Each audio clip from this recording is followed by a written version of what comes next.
Good evening, guys. Yesterday we um, we had quite a lively and in-depth discussion about an understanding of generational wealth from the Western and Eastern perspectives, and also we saw the correlation between Eastern wealth, understandings of wealth, and love itself.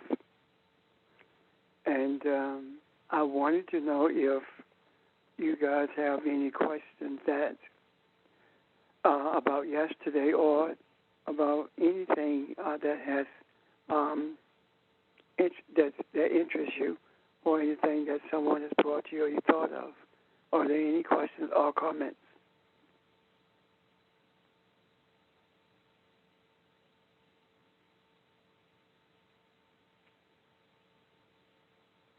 So I take it that everyone understand or understood what we mean when we talked about wealth and love on yesterday. But I do want you to Um, understand also. Go ahead. Excuse me, could you give a little summary from yesterday? I wasn't able to be on. Sorry. Okay. Yesterday, when we were talking about, or I think it was Rainey who raised the question at the onset about generational wealth, and she mentioned it in reference to Jesus and the poor you will have with you always. And what we talked about in essence is that generational wealth, according to the Western model, involves you, your family, those who are close to you only. And it's about the acquisition of as much money and property as you can for the benefit of you and yours. We also looked at what generational wealth, what it looks like to us, and that is we talked about the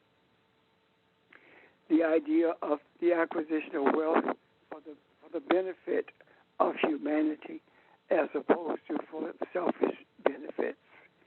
And then we also saw that it is the depth of our love for humanity that has brought us to that place of understanding that generational wealth is indeed for the whole of humanity, and not simply to have wealth just to have it.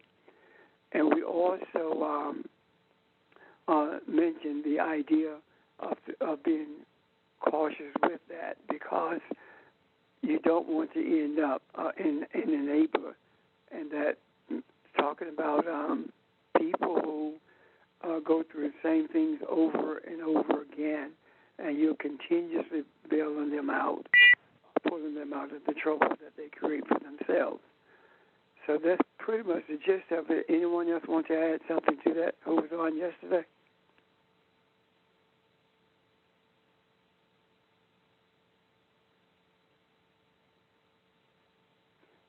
I suppose, and Audrey, that's the gist of it. Okay. Did you touch on anything about it being um,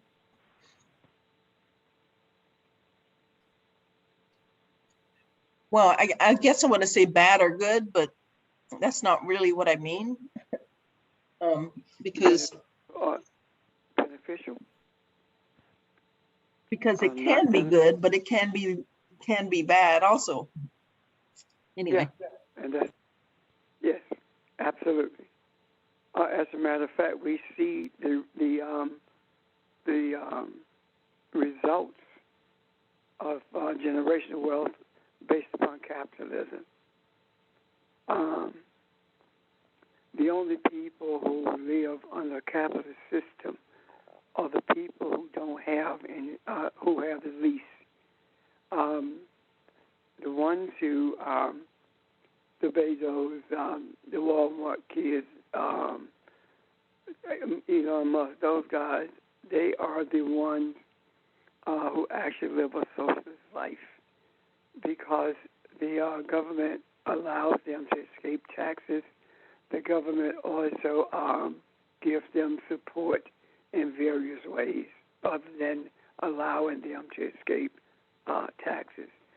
And they are really American oligarchs, no different than Russian oligarchs. One lives in a capitalist / socialist system, and the other one lives in a socialist / capitalist system. So that's the only difference. The only difference is location, really, because those at the top are the ones who acquire and hold on to all of the money that they can get their hands on and control all the property they can. And we look at what's happening with the prices in the marketplace. Used car $8,000 above the average price that it was. When we look at that,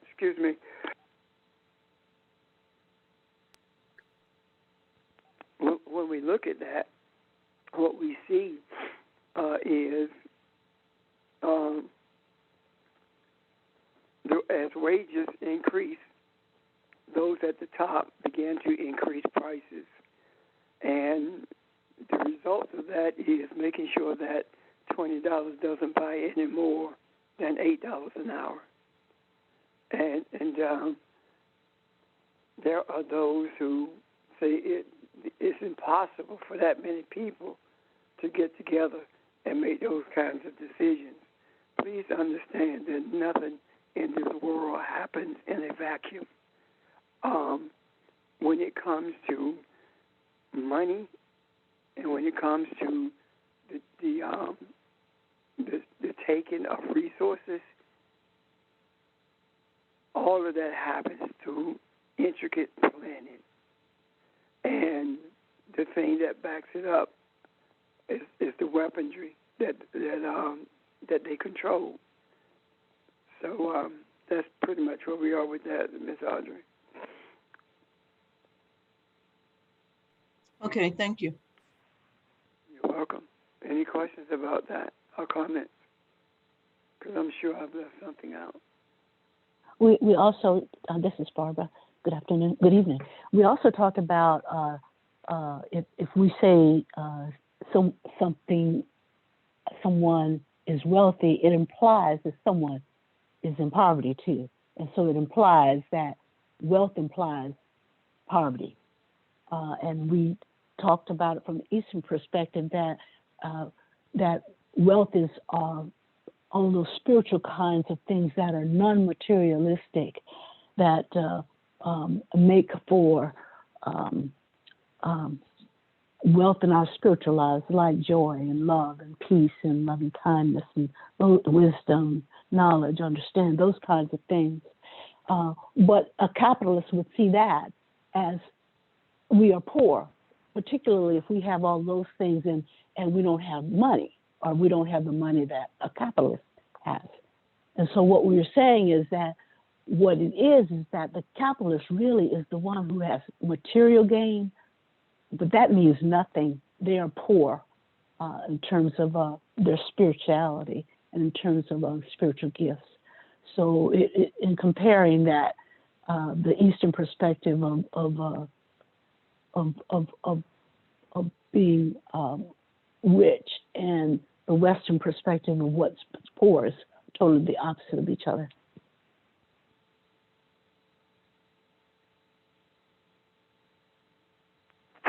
Thank you, ma'am. Anyone else? Yeah, Pastor. Yesterday you had reference to scripture. 2 Corinthians talked about God did not give us a spirit of fear, but of power, love, and a sound mind. But I think power was a word that was also emphasized in the spiritual realm. I just wanted to share that scripture and that thought. I'm done. Go ahead, George. Yeah, no, I'm done. I just wanted to just share that scripture that you had talked about yesterday. Okay. All right. Thank you, sir. Anyone else?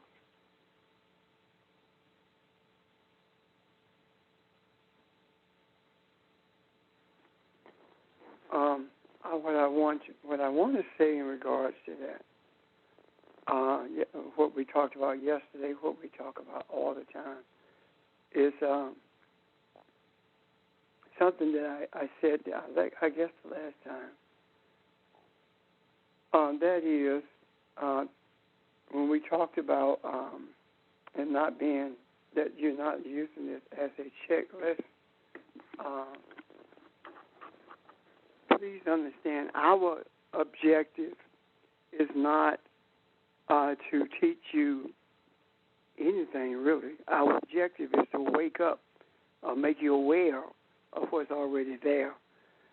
Our objective is not for you to remember and do a checklist when you mess up. Our objective is to make sure that you understand what it means to have it in you.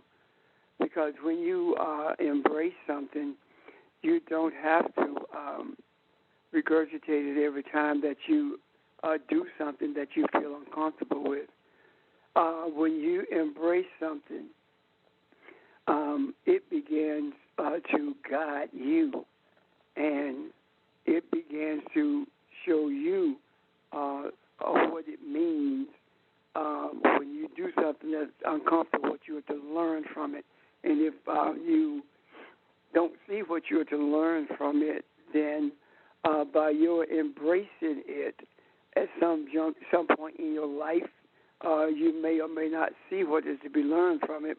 However, you will develop a sensitivity to whatever that thing, that action or that speech is about. Okay? Questions about that?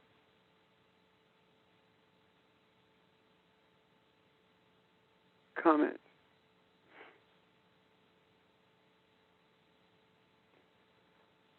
Okay. If you don't have any questions or comments about anything, then I would like to thank you for coming on the line and see where we go from here. Because I got a question. Uh-huh. Don't leave us. I got a question in Matthew. Okay. Matthew, the 5th chapter. I wasn't on yesterday, so I didn't get to hear what was said. The 5th chapter, starting at the 33rd verse, talks about oath. Say again. Oath. O-A-T-H-S. Uh-huh. And it says, again ye have heard that it has been said by them of old times, thou shalt not forswear thyself, but shall perform unto the Lord thine oath. But I say unto you, swear not at all, neither by heaven, for it is God's throne, nor by the earth, for it is his footstool, neither by Jerusalem, for it is the city of the great king. Neither shall thou swear by thy head, because thou canst make one hair white or black. But let your communications be yea, yea, nay, nay, for whatsoever is more than these things cometh of evil. My question is, what is he saying when he said, nor by the earth, for it is his footstool? Why would he say it is his footstool? I don't know. There was a time when I would have answered that based on my religious understanding of it. However, since then, I have learned that we should check the wording, and see if the translations are accurate at all, as opposed to basing our understanding on what we've been told through religion. Because everything that we have been taught through religion is based upon the Greek translation of the Old Testament. What the Matthew, what in 33 again? Matthew 5. 5 and 33. So I'm sure that someone is already in the process of looking it up. So I would appreciate it if you would share with us what you see. Okay, it's really that 35th verse. Okay. But I start reading from 33. Okay. Is there anyone want to share? This is Barbara. This was spoken as, I think Jesus was, contextually, he was talking about, if you go back up to the 32nd verse, it was his reflecting back on what the commandments, what the utterances had said. Talked about adultery, talked about, and then this part about swearing relates to, I think, taking the Lord's name in vain. And what it's saying to me is that it doesn't matter whether it's in heaven, whether it's the stars, the moon, whatever is in the heavens, or whatever is in the earth, or it also talks about places, and it also talks about ourselves. It's simply saying that we didn't do anything to create any of this, that there is a creator who did it. And so don't use anything created to swear by. Just let your yes be yes and your no be no. Why use all of these extraneous things that was nothing that you created in and of yourself? So when you swear by something, usually you have something to put up as a what do you call it, as a interest or use or what? Yeah, there you go. But we don't have any collateral to put up to reinforce our words, because nothing here is anything that we did in and of ourselves. It was the Creator. And so then he subsequently said, Jesus said, he subsequently said, let your yes be yes and let your no be no. Don't use all this other stuff. It doesn't add anything, because there's nothing you have that can be added to that. That's my take on it. Well, people try to add stuff. People try to add stuff like that because their motivation is not pure.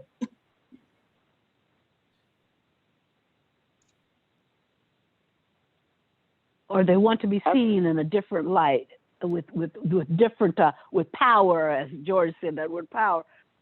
But you're right. The intent is wrong. Also, when you look at it from that perspective, that we are using as collateral something that we did not bring into existence, even if you're proven wrong, you can't give it up. Give it anyway. The other thing about that is usually when someone finds themselves in a position to swear about anything, they're usually a lying about it. They're swearing falsely anyway. Now, how does that work when you go to court and put your hand on a Bible and swear to tell the truth, the whole truth, and nothing but the truth? The way that works is that you are swearing to a judicial system that was developed by men in the earth. And in that judicial system, they introduced the idea of placing your hand on the Bible to swear to tell the truth, and that is accompanied by a curse if you lie. That's the reason they put their hand on the Bible. That's where it started, because you'll be stricken if you lie while your hand is on the Bible, or while you swear with your hand on the Bible. Therefore, the judicial system has made the Bible an idol, and it does not govern whether or not the truth is going to be told or whether anyone expects it to be told. It has become now even more of an idol than it was when the judicial system started using that method to seek the truth in trials. Any questions or comments about? Oh, by the way, the people who, the evangelicals, were the ones who said that you shouldn't swear on the Bible, so they introduced something called swear or affirm, that you're going to tell the truth and the whole truth and nothing but the truth. So help you. Who? Elohim. So that those are things that actually more of idols than anything else. I feel like I might be rambling. However, are there questions or what anyone has said in regards to Kathy with the Seeds question?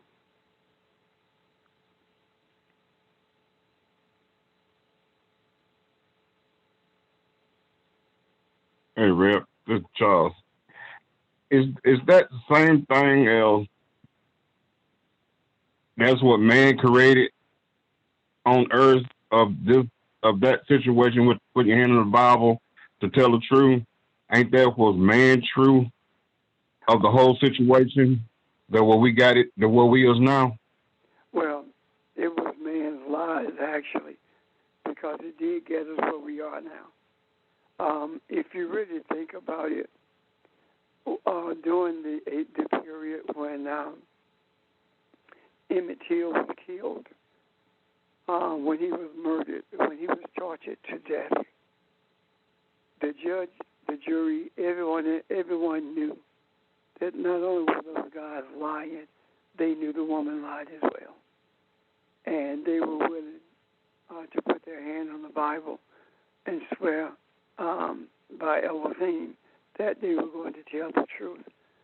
Now, if that was not an idol, if they really believed what they say they believed about the Bible, they would have told the truth. So that has never been a measure for someone to tell the truth. The ones who were more afraid of putting their hand on the Bible and lying or not swearing to tell the truth were people of African descent.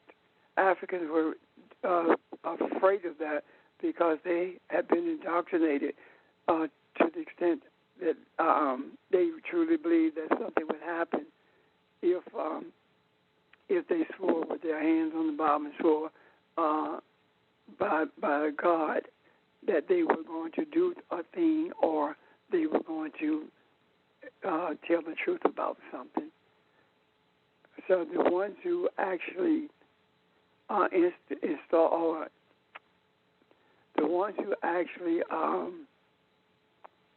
brought that into existence were the main ones who were lying when they put their hand on their Bible.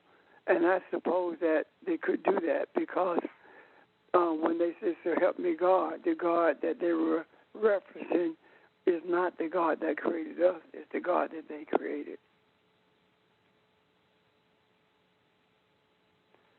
That help you, Charles? Yes, sir. It helped me a great deal. Thank you, sir. Anyone else? This is Vermel. So my question that comes to mind after that is, so if we go to court and we put our hand on the Bible, are we swearing to their God or are we swearing to Elohim? We don't have to swear at all. We can affirm that we're going to tell the truth.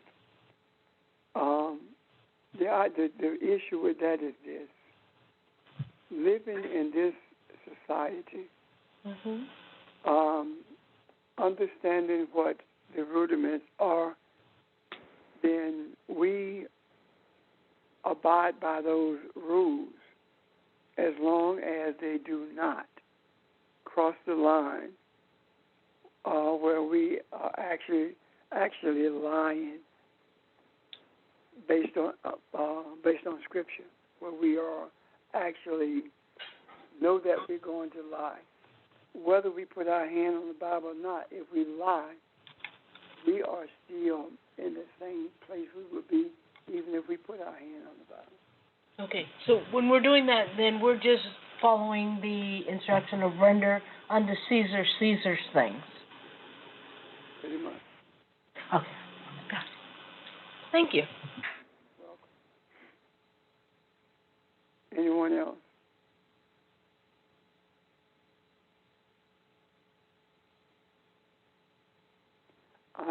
I was reading today, and I found something very interesting. I was reading this book, and African Genesis. And one of the things that I read in that book, out of everything I saw there, that stuck out to me was something I read quite a while ago, because I was reading the book for the second time. But this stuck out to me this time. I want to ask you something. Do unto others as you have them do unto you. Where does that come from? And this is not a trick question. I know I get accused of that, but I'm not. No takers. Were we not taught that in church? Yep. Were we not told that Jesus said that, right? Yep. So why? Yes. Okay. This is the thing that I saw there is that do unto others as you would do would have them do unto you, or something like that. Anyway, that was found written on the walls of the caves and the walls of the buildings that the Cushites structured long before there was an Egypt. Do unto others as you would have them do unto you. So what does that say?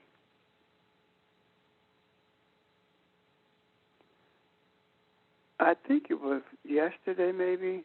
No, Saturday or the week prior, that someone made a statement that it was George was talking about the purpose of man.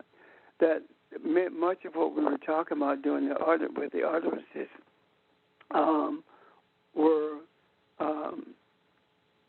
words that came from the Cushite kingdom.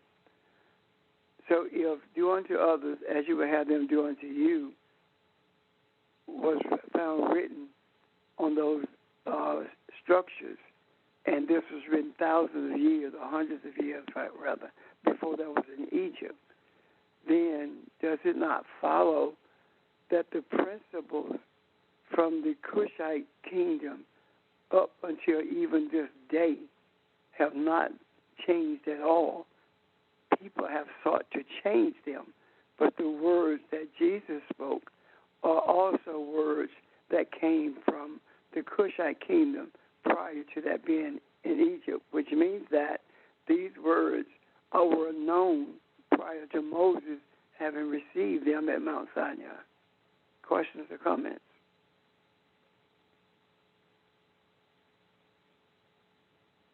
Now, let me continue with this because of our limited understanding of history based on our being educated in this country, and because of the control that men have had over what we learn, we act like, not consciously, but we act subconsciously like God did not come into existence unto Abraham and was not talking to men until he spoke with Abraham and Moses and all the rest of the fellows. However, long before there was Egypt, these principles were there, given by our Creator. Now, this is the thing. If it was there before Egypt, it had to be there before Abraham, because Abraham went to Egypt. What am I talking about? What we have been indoctrinated with is far more damaging than I anticipated. When I think about the reason that these principles were not taught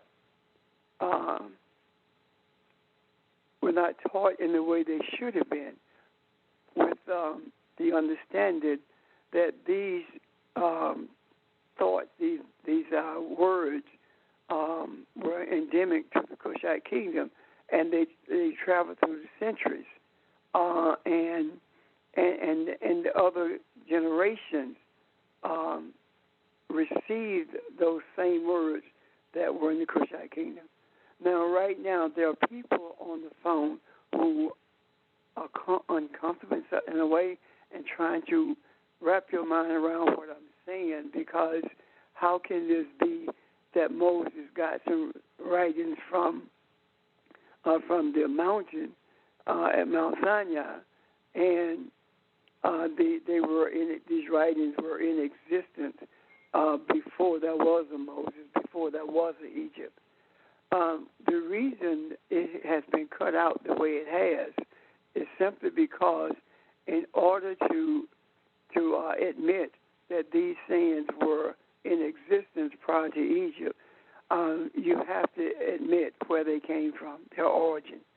And these writings were around before there was a Jerusalem, before there was a Turkey, before there was Assyria, any of the kingdoms that existed during the period of Jesus and shortly thereafter. The empires that are of recent history, these sayings, these utterances predate that. And did he give it to Moses? Why would he have to give the words to Moses? Because there arose a generation, not just a generation of Pharaoh who did not know Joseph, but there arose in Egypt, and outside of Egypt for that matter, a generation who did not know Elohim, did not know Yahweh, a generation who had gotten so caught up into the vain things as well as being enslaved, they had lost their sense of identity. And the sense of identity, they were in need of a sense of identity.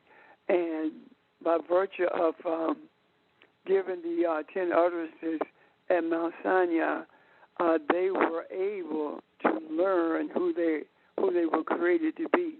These utterances showed them what their identity is, and from that, men drew religious doctrines, and especially the Levitican priesthood. They started inserting doctrines that were not inclusive of the 10 utterances or any of the spiritual principles that we were slated to live by, that we were expected to live by. They created doctrines that separated us from our belief that we are one with our Creator, because they sent God to heaven or in the sky and kept us on the ground, when in actuality there's never been that separation. Then after the priest did that, Jesus was crucified, and Jesus himself spoke concerning the damnation of the priest for the corruption that was in their ranks. And when after Jesus was crucified, these words were taken by Greeks and Romans, and they were manipulated to fit what they intended to do with them, and that was to control, to enslave, to steal. And these words were used for that. So here we are now. We're at another place where we have an opportunity to remind men of who they are, rather than giving us the 10 utterances from a mountain. These 10 utterances are indelibly imprinted upon our hearts, and the whole intent of everything that we have done has brought us to this place. The intent of the Creator was to get us to this place where we open up these 10 utterances and see them in a way that we had not seen them before. Even the writings that I did about the 10 utterances in 2013, I wrote them, but they did not have the same feeling then that they have now. We have talked about these 10 utterances before, but they did not have the feeling. And I don't mean feeling. What do I mean? The experience was different. The embracing of them was different. They actually changed us this time. They actually gave us a bird's eye view of our identity. And our identity meaning that we identify as the first five. We identify as the first five. You're not to engrave anything that you've learned through enlightenment. That's heaven is enlightenment. We have learned who we are. We have learned also how we are to live as humans in this earth, and that brings to mind some. Let me ask you: are there any questions or comments first before I say what I'm about to say? Pastor, I would say that this is Barbara.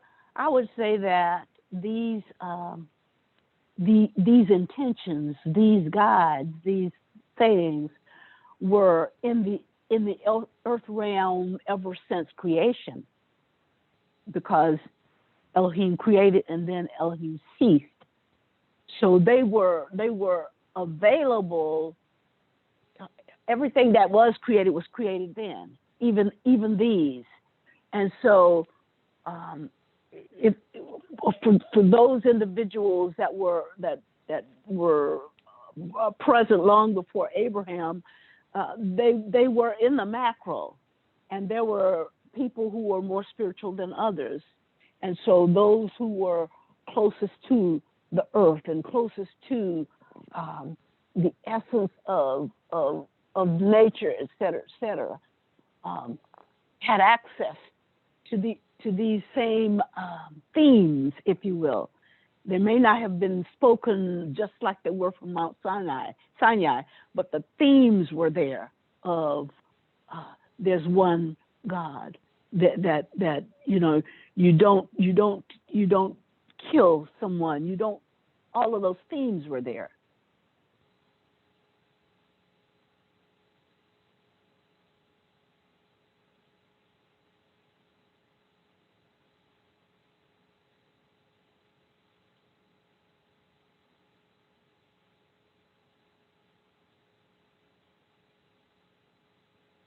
Pastor, if you're talking, you're on mute. I was talking, and I am. And Ron, I hope he's not on the phone. Oh, God. The idea of a written language, a writing rather, it was not to communicate. The first written things were not to communicate with each other.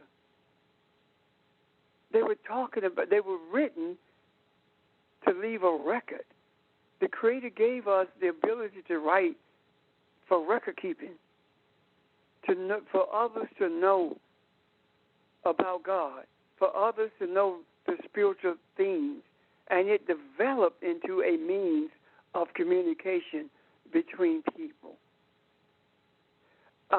There was a period when mankind was able to communicate with each other without even speaking the words to each other. How is it that you think that twins, one in California and another one in England, and both of them have a stomach ache at the same time?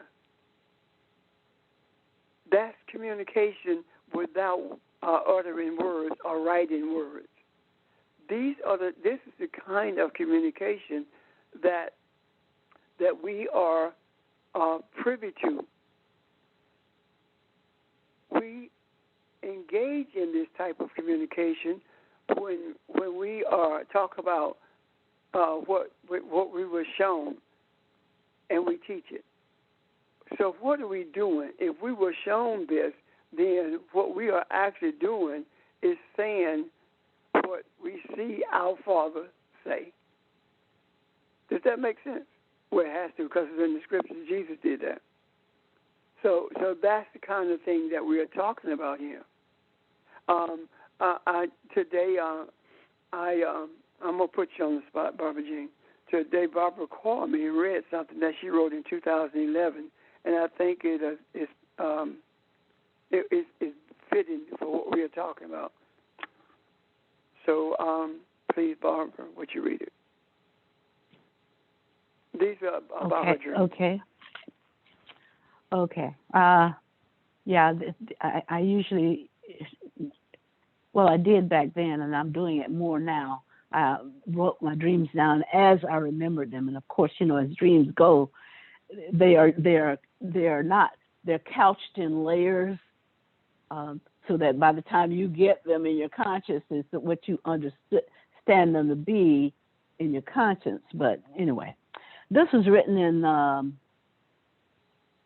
11/24/11. That's November 24th, 2011. And I just wrote as I remembered. I had been invited, this is what I wrote. I had been invited to speak to a group at a very large church in the afternoon during a day of the week. It was mostly women in heels, well-dressed, and a smattering of men. And then I had one of the specific deacons was there, a man, and several other men. But aside from him, the women were not necessarily people I felt I knew. At the beginning, it seemed that at the beginning, I sensed that one of the women reminded me to be timely, as it was a weeknight. That wasn't a problem for me. I was speaking from the book of Penat, P-N-A-T. I don't know what that means, but that's what, anyway. I was speaking from the book of Penat and talking about David, a man after God's own heart, who, as king, had everything he needed and wanted until Bathsheba. I was on a roll talking about all of the commandments he broke over this incident. And when people started raising their hands intermittently as I spoke, thinking they were questions about the lesson, I stopped to give them a chance to ask it. Instead, they made announcements about this auxiliary or that meeting, or to be sure to bring this or to bring that to a meeting. I finally stopped teaching and said, that's it. When you all really and truly want to hear the word, call me. I was not going to continue when they were distracted and weren't listening. They didn't seem at all concerned that I wasn't continuing, especially when I'd been invited by one of their own. And so at the bottom of this dream, I put, there is no coercion in spiritual matters, and don't cast pearls before the feet of swine. But the thing that I called Pastor about was the fact that I was talking about David, a man after God's own heart, who had everything he needed. But after Bathsheba, he seemed to have broken every commandment. And that's what we just talked about. But I didn't remember this dream until I came across this pad today. So there. That's it, Pastor. Thank you. And that's what I'm talking about. The Creator instructs us years before we understand what we are being instructed to do. And when Barbara talked about the others as a relationship to David, and then read that dream today, I found it fascinating from a human perspective, but on target from a spiritual perspective. We are at a place where we are the recipients of an opportunity to bring something to this earth that has not been here, and that is harmony. That is peace. The meaning of sin with the Cushites was to be out of harmony with yourself and others. The idea of a sin being out of harmony, being out of rhythm with yourself, meaning that you're out of rhythm with who you are. And regardless of what you do when you're out of rhythm, it still means you're out of rhythm, and you can get back into rhythm with who you are. And that is one of the major reasons that we have to be forgiveness and not forgive. That's just who we are. And that in itself aids in helping men get back into rhythm with themselves and with others around them. And this opportunity that we have is for us to be in harmony with ourselves and desire that rhythm, that harmony, to bleed over into those who are in disharmony with themselves and don't even know it, and don't even want to know it. As a matter of fact, think that they are right and righteous simply because they read the Bible. We have an opportunity, and we are extremely close to experiencing the balance, the harmony in this earth that we have desired for years. Don't think for a moment that this was not orchestrated from the beginning. And don't question yourself as to why us, and don't label it as arrogance, because it's not. This is an embracing of who we were from the beginning, actually who we were before there was a beginning. The essence of who we are existed then, and now we have an opportunity to really, really experience what many have sought to experience for centuries. Questions or comments?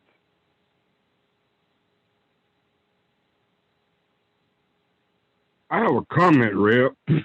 I don't know how to form it, but I'm gonna put it out there, and I hope someone on the phone can help clear it up. You know that at the time when you said when God put men asleep, and we never woken up, and in that time, we in this world of illusion, and everything is slowed down where we can touch, feel, and smell, like I say, the five senses. And since Barbara and I don't know if ST have brought some stuff out to where it's shaking you. I ain't saying you're awakening yet, but it have shaken you. Like jar, you know how you get sleep and you jar and you trying to wake up a little bit and then you still sleep. And that now through this, now I probably be mixing stuff up. Now when Jesus came, when Jesus was in the earth, and I'm thinking when he went through the wilderness, he was getting prepared, and he was in a position to wake us up. But we will still hold on to these traditions and our own agenda, and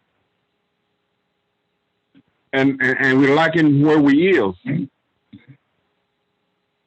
And I'm seeing that if a man ever wakes up,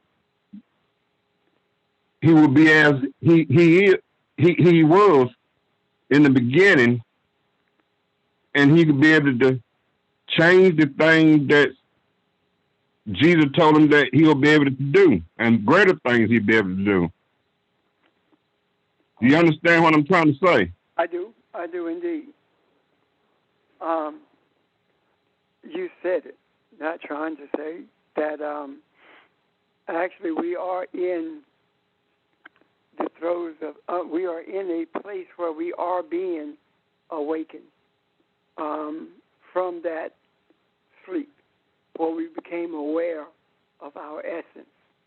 We are right now more awake than we have been ever in our lives. It is no coincidence that the term wokeness was used in a derogatory or a negative way.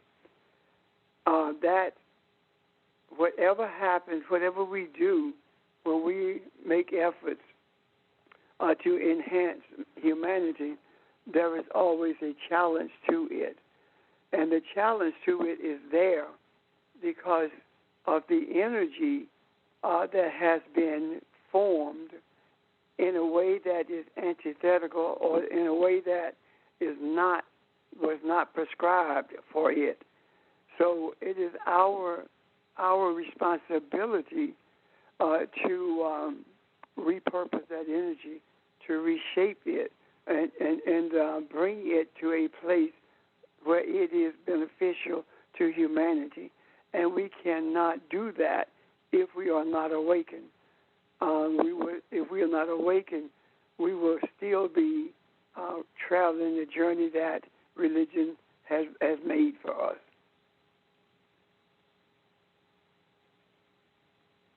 That help you? Yes, because I mean that's been on my mind, and that's been nagging at me when I sleep. Okay. And I keep asking God, what are you trying to say? Yeah. Well, now we know. And I do appreciate you bringing that to us, because it actually led us to an understanding of the awakening that we are now experiencing. Anyone else?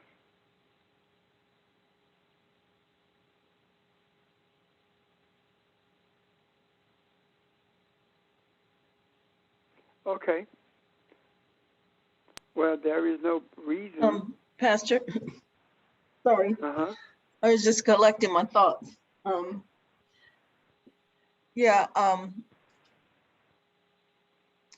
did that book you're talking about, African Genius.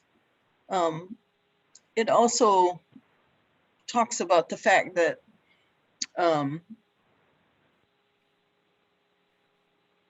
indigenous African people, when they were in Africa, like centuries ago, they had a very intimate relationship with the Creator. And they knew the Creator. And it's written in some of their, well, it's in some of their oral traditions. It was also, well, mostly in oral traditions. I don't think they ever found any writings, but anyway, for example, like the Dogon, and you've heard of them, how they knew certain things about the stars. So they had a very intimate relationship with the Creator. And then when along comes contact with the Europeans and subsequent enslavement of those people, but that was a way too to disconnect us from what we knew of the Creator and what we knew of who we were in relationship to the Creator. So that sort of thing prompted what I taught like a year ago about, you know, how we struggle with the opposites of having a feeling inside of us that we know the Creator, but having also been enslaved for 400 years, and that having created a different identity for us. So it kind of made us into, it created a dichotomy, almost a split personality in us that we were just now awakening from, so to speak. So, Absolutely. yeah. So that book brought up all that for me too. Anyway, Thank you. that's all. Okay. Thank you very much. Any questions or comments? Yeah, Pastor Richard, and everyone, based on, what all you just mentioned, I wanted to just reflect a little bit, in terms of just the Cushites and the Kemetic, teachings from a standpoint of what we had talked about earlier, what existed before the beginning. And I think that for us to be able to appreciate being awakened in reference to looking at primary sources in terms of us being able to understand and study. And we know that, in terms of the Cushites and the Kemetic teachings, we had the hieroglyphics, or what they call the Medu Neter, which is, I'm sorry, go ahead, Pastor. Would you mute your phone? Make sure your phone's muted, please. Go ahead, George.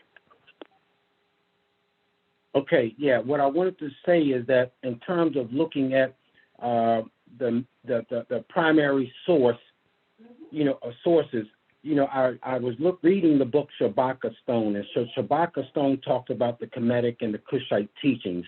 And so going back to the earliest point of beginning, it talked about the importance, of the creation story. And in my understanding and reading, this has really opened up my eyes with regards to what Barbara was saying, that it all was there, before the beginning. And this particular primary source is taken from our African history, our lineage. And when we begin to understand that it all started back, with the Memphite theology, in terms of our ancestors being able to, look at numerology, look at astrology, as so above, so below. And so these things were, something that was written in the tombs, that we are now becoming more aware of in terms of understanding it as far as following that pathway. And so, again, I'm just trying to relate it to the fact that when Barbara, spoke about, when we talk about Elohim, you know what I mean, one yet many, but in that tradition of teaching, Mayat was the ancient Egyptian goddess of the divine principles of truth. Now, when I say in terms of the Egyptian goddess, when we look up the word Elohim, it talks about it being plural. God, God and goddesses. And I think that if everything started, with, the 42 admonitions or 42 utterances of Mayat, then those teachings are one that gives us the foundation for truth, justice, and balance and harmony, some of the things that have been taught by Barbara and yourself and all of those who've been on our call, but it just gives us that primary source that I think is helpful, for me to understand, because like you say, this was written 2,000 years before, the 10 Commandments of Moses, and so 8 of the 10 utterances were, like you said earlier, mentioned prior to it coming out at Mount Sinai. So just to try to sum it all up, again, I think it's there for us now, which has been there all the time. As Barbara had mentioned, it was there before the beginning, but we're just being awakened in terms of just seeing it from the earliest point of our understanding or the earliest point of that primary source. So to make a long story short, and I apologize for, hopefully it has some clarity, but all of the major religions, are man-made. But I think it was saying from the Shabaka stone, that's where this substance, this matter, this first Trinity, was created, based on our African heritage or our humanity heritage, so to speak. I'm done. Hopefully that has some bearings. I'm done. It does include a lot of pre-Egypt pre-Egyptian understandings and undergird the reality that everything that we are was in existence before we were created in the image of Elohim. Any other questions or comments?